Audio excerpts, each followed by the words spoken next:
Welcome to another episode of On Wednesdays We Wear Orange. This is my series where I share story times and videos about my time in jail. If you're new to my channel, what's up? My name is Megan.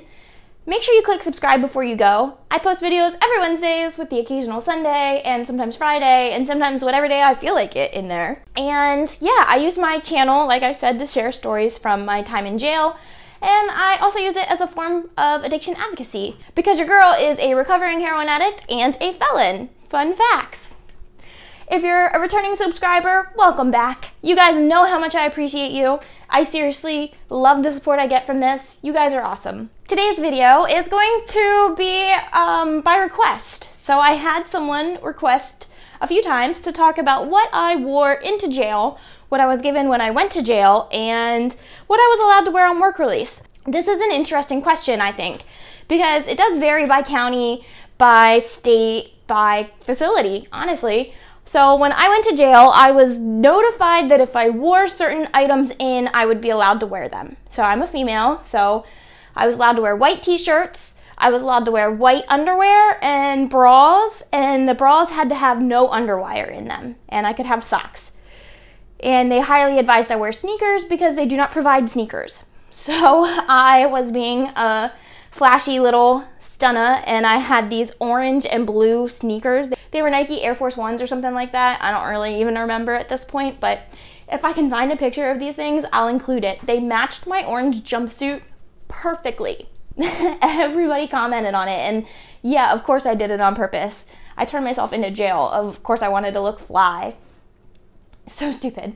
But okay, so I got there and I felt like a freaking grandma because everybody had like that one nice bra and pair of underwears that they had, and I didn't. I was literally wearing granny panties and sports bras the entire time I was in jail. So they do provide some underwear, some socks, I think a sports bra, and your jumpsuit. For us, it was like scrubs. It was a top and a bottom, but they do have a jumpsuit if you want it. I think you have to order it. I don't really know. There was one chick in there that ordered it, but that girl did a lot of time. A lot of time. Anyway, they give you shower shoes, and they give you these sort of like slip-on things that look like Toms if you don't have sneakers, but that doesn't happen often. The shower shoes are just a pair of flip-flops, and I don't remember getting them, but like I had to have because I don't remember not using them in the shower. So they also give you like the worst toiletries ever, and they give you Bob Barker toothpaste, a Bob Barker toothbrush, both of which suck at brushing teeth but are really great for cleaning your shoes. They give you a Bob Barker comb, which I used to sew and stitch holes in clothes. What else do they give you? They give you a roll of like half-ply toilet paper. Like, shit ain't even one-ply toilet paper. It's terrible. They give you, I think, a thing of soap, like a bar of soap. I don't even remember if they give you shampoo and conditioner. But like I said, I went in wearing clothes that I was allowed to wear to the back. So when I went up on work release, everything changed. You're allowed to wear pretty much your street clothes when you're in minimum security. But you have to have no underwire. There can't be like any external zippers or flies or buttons or anything crazy like that. It's just got to be like, your regular pants that zipper and button, your regular type of top. Any products that I used couldn't have alcohol in them. I couldn't have anything that sprayed, like an aerosol can. The laundry soap was really particular, but I can't remember why. I think I had to use powder only because you couldn't drink it, and Tide Pods weren't a thing back then, so I don't really remember. I had a couple pairs of shoes. I had to wear steel-toe shoes for work, and I had to take them off and give them to the guards every night. Eventually, I just started to put them in my car, and I would walk out in a pair of sneakers and then put my steel toes on. I switched to a position on third shift, and it was at a factory job, and I kept hitting my shins.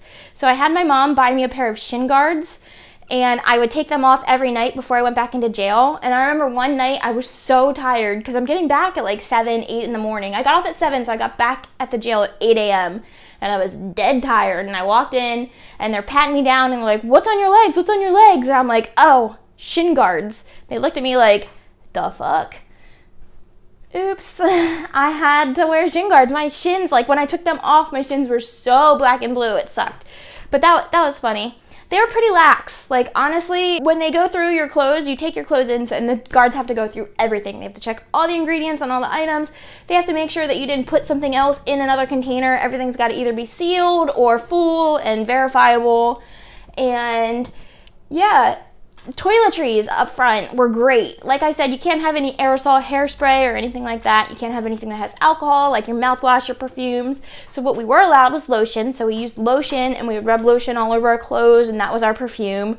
We were allowed whatever shampoo and conditioner as long as it, met the chemical guidelines. We could use body wash, all that stuff. So let me explain how the bathrooms were set up in the back of the house. I'll go through all of the different phases. So when I first went in, I was kept in holding, so I didn't really stay there very long, and I was put right into Gen Pop. And I was kept in a big dormitory, aka a gymnasium. I was kept in G Block.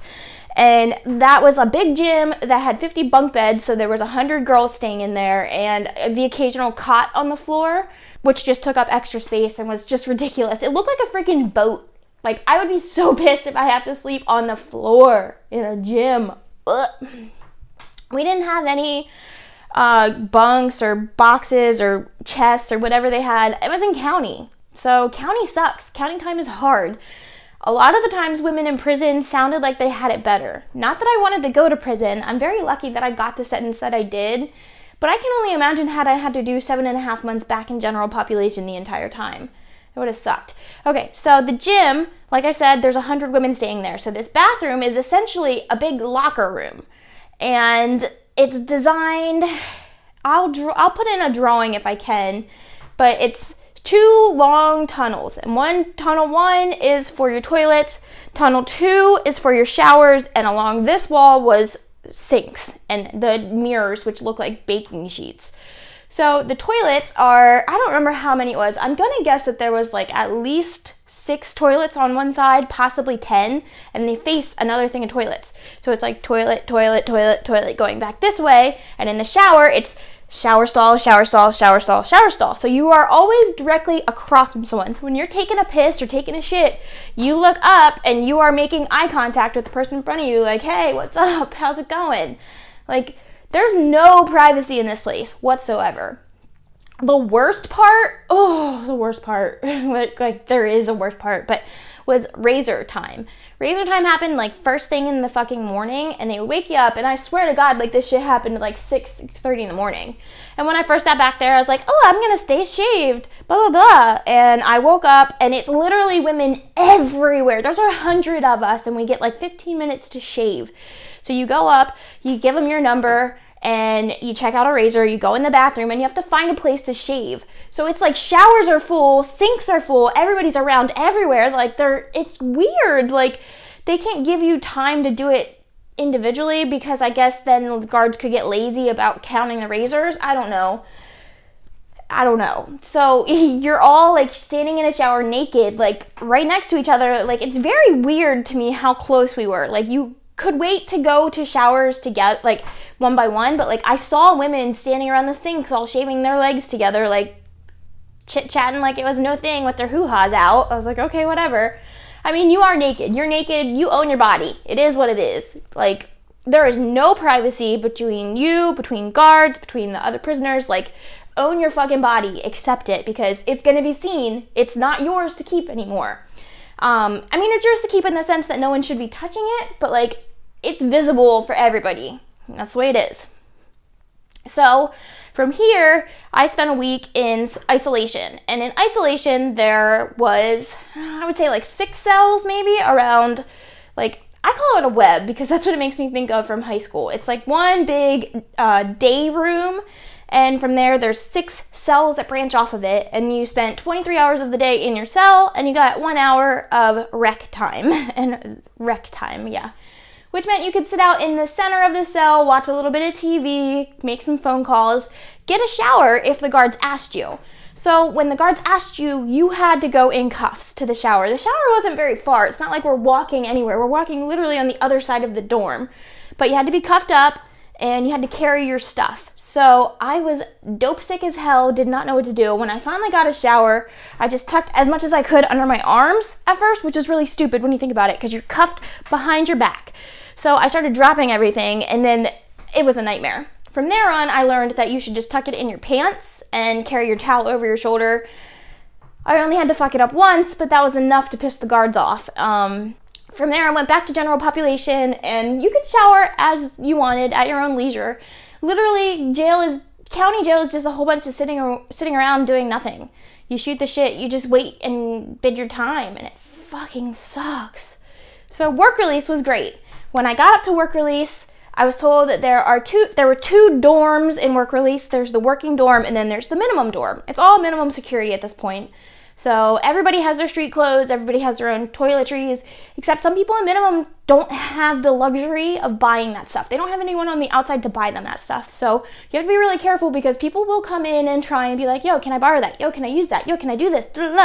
And you have to be careful, because you have to find this even ground of being respectful and being like, no, that's my shit. For me, I had I had this hair straightener that everybody wanted to use. Everybody wanted to use it. And I didn't really care, because I had another hair straightener at home, but I had to make sure that people saw that I wasn't just giving it out willy-nilly. You could use it when, 1, I wasn't using it, 2, I allowed you to use it, and 3, if you cleaned that bitch off and gave it back to me in perfect condition. If it came back to me with the hair gunk on it and shit like that, I would be like, no, fix this, or else what? I'm gonna do something. Look at me! I had to find this perfect balance of being hard but not being soft, which is really, to me, is just being kind of passive. I had to be assertive when I needed to be assertive, but just most of the time I was just like, whatever, fuck you, get out of my face. Yeah. So razors, that's another cool thing. On work release, you are going to work, so I guess you're supposed to shave, especially if you work in food service. Your underarms have to be shaved. That's the law, if they're exposed anyway. But anyway, sidetrack. I had razors in work release, which I thought was really cool. You're allowed to have your own razors. They don't count them, they don't keep them, they don't do anything. You can buy some pretty fancy pants razors these days, like some Venus shit, and disposable. They all had to be disposable. I don't really know why we were allowed to keep them, because when you think about it, that's kind of stupid, but I guess you're on minimum security, so they feel like, hey, if you're gonna fucking cut someone's throat, you're not gonna do it on minimum? I don't know. But yeah, we had all types of different products. We had hair dryers, flat irons, curling irons. Some people had not hot rollers, but they had rollers.